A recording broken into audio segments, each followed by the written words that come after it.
We're recreating a couple of scenes from the hit series Stranger Things, and we're gonna show you an amazing app that you can use to reference the best TV series and movies for your videos. Let's go.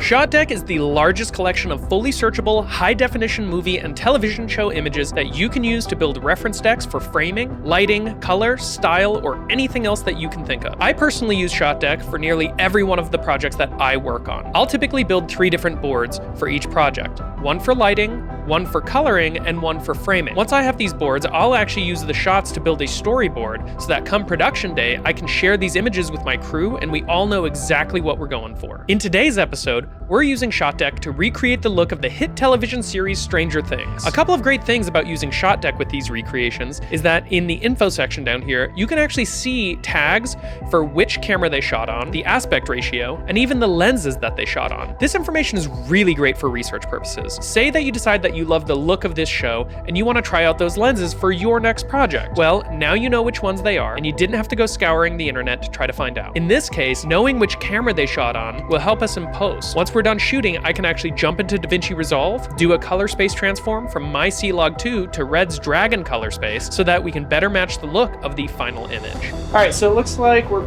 pretty close here. I do think we really need to replace that lamp. It's the right shape, it's just too short. I think we just need something bigger. We need to go though, if we're gonna go, because we only have like an hour before we need to get this shot off. And we need to feed Dave. So we should probably run. I'm so hungry. So were you just thinking Goodwill? Because that's probably a good like 25 minutes out. Okay, well actually, if we go to Gaslamp Antiques, they're really, really close and they're massive, so there might be a lot more locations for us. Cool, all right, well then I'm just gonna go into overdrive and we'll just kind of make this happen. Okay, ready? All right, Joey, punch it.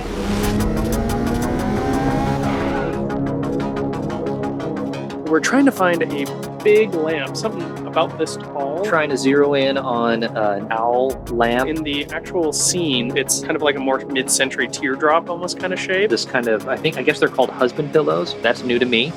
Husband pillows. I'm less concerned with the shape, but I am concerned about the size because That's what she the said. shot we're trying to recreate has a child in it. We have Julian. Our lamp is really small. Their lamp is really big. And then we're really trying to find this right here. No, just kidding, that's my son. But yeah, the race is on. This place is huge, so. Either of those would work really well. Found some really, really good lamps. Let me show you the lamp. Yeah. I would like to see the lamp. Either of these would work, I think. Will they see that reference one more time? Yeah, I mean, that's closer to the right shape. We'll do it. So we'll get these guys. How much are we spending? Okay, so we got like probably 30 more minutes.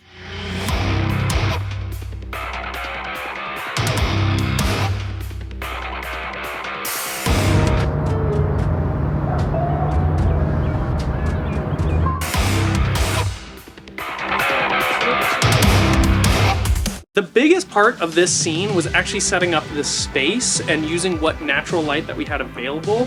We have this practical lamp that's doing most of the heavy lifting for us, which is why we had to like go and find the right lamp. So by having a really, really nice practical space means that you don't have to work so hard with lighting. So all we have is actually just this little like pepper light, which is actually my Hobo Mini, bi-colored, dimmable, all that stuff. And I added a bit of green tint to it to match kind of the scene, because what I actually think is lighting our main character in this shot, probably another practical light. In the actual basement set in Stranger Things, they have practical lights all over the place, and that's such a small, subtle source of light that I actually think it's another practical. We don't have that, so I filled it in with our Hobo light. And then of course we have just this little bounce fill to fill in the shadow side of his face.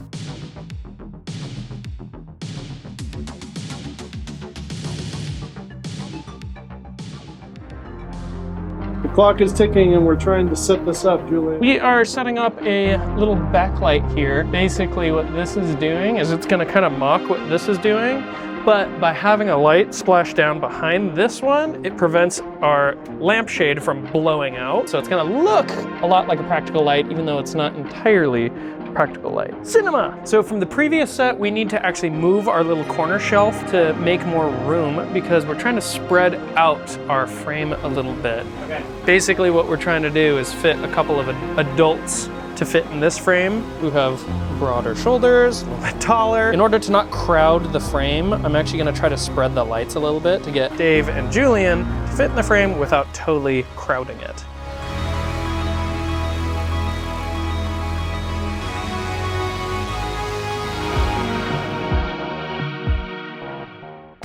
All right, Julian, so shrink down a little bit more. Now scooch backward. Keep going back a little bit. Okay, why do you have to act like a mannequin when you do it? Sims character.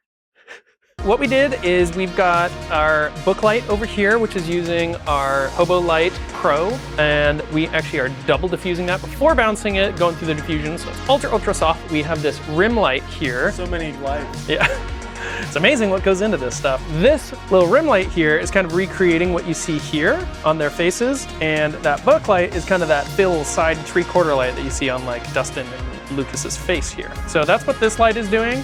And then this backlight, like I mentioned earlier, is kind of just recreating the look of that back lamp without actually blowing out the lamp shade itself. And this is giving me Dustin's hair.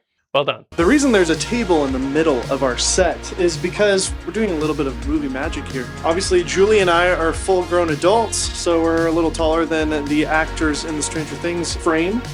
So, allows us to do a wall sit without killing our knees.